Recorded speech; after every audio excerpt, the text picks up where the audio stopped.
السلام علیکم نواز جی، بیک کے بعد ایک سیکنڈ میں سر حاضر ہوتا ہوں. یہ خواتین ہمارے پاس موجود ہیں، ذرا آپ اپنے بارے میں بتائیے گا. السلام علیکم. وعلیکم السلام جی. میں ہیپی ہوم میں رہتی ہوں، مجھے 10 ماہ ہو گئے ہیں، میں وہاں بہت خوش ہوں. کیوں رہتی ہیں وہاں؟ آپ ماشاءاللہ پڑھی لکھی لگ رہی ہیں. گھر کے حالت ہی ایسے تھے.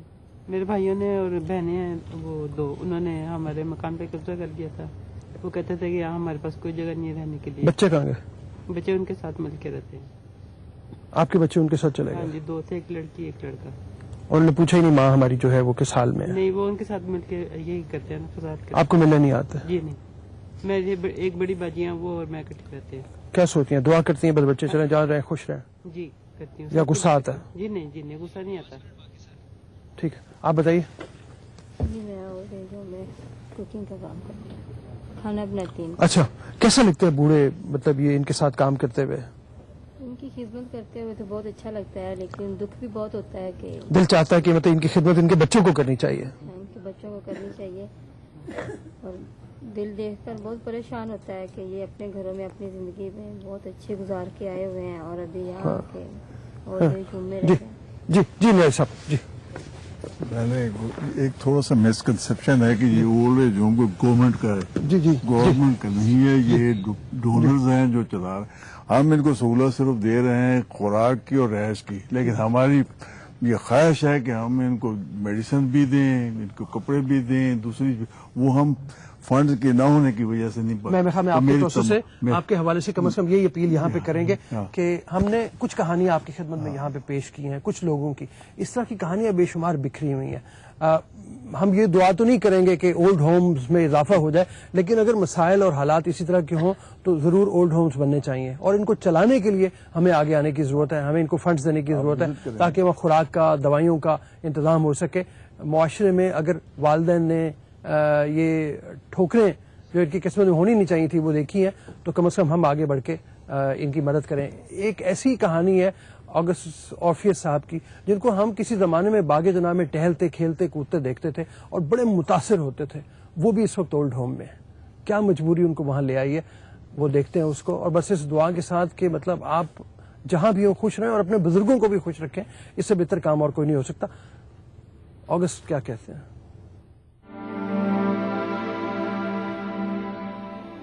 انسان ماہو سال میں کہاں اپنے خوابوں میں زندہ ہوتا ہے.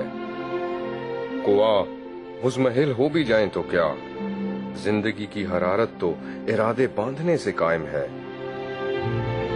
تنہائی بڑھاپے کی سزا نہیں، یہ تو نئے خیال بننے سے معذوری کا جواب ہے. اولڈ ایج ہوم کی راہداریوں میں خیالوں کے نئے افق دریافت کرتے آگسٹس آرفیس مارکسی کو لیجیے. آرفیس مشہور قانون دان مرحومہ اینجلا مارکس کا بھائی ہے اور ساری زندگی انگریزی ادب پڑھاتا رہا. ڈرامہ آرفیس کا اوڑھنا بچھونا ہے. کام و دہن کی آزمائش سے مجبور ہو کر آرفیس کو یہاں پناہ لینا پڑی. 70 برس کی عمر میں آرتھرائٹس کی بیماری کے شکار اس شخص کے ہمجولی دنیا ادب کے کردار ہیں. Oh, cursed be Lucifer! Oh, cursed be the parents that engendered me! No, Faustus! Cursed thyself! Cursed Lucifer! That has deprived thee from the joys of heaven! یہ انہی کرداروں میں جیتا ہے، انہی کی دنیا میں بستا ہے. اسے کلک اپنی لاچاری کا نہیں، بلکہ یہ ہے کہ زندگی بہت چھوٹی ہے اور اس کے خواب بہت وسیع. میں دوڑوں گا، ورلڈ ریکارڈ کروں گا اور نوبل پرائز ون کروں گا شاعری میں، جو اب بھی میرا عزم ہے، وہ میں بتاتا نہیں ہوں. تو گولڈ میڈل، نوبل پرائز اور آسکر ون کروں گا. آرفیس نے ایک ڈاکیومنٹری فلم میں پروفیسر کا کردار ادا کیا اور اس فلم کو 1999 میں ایوارڈ سے نوازا گیا. I remember your father, King George III, dishonored me, and he... اس کی ایک طویل انگریزی نظم کو باہر کی دنیا میں بہت پذیرائی ملی.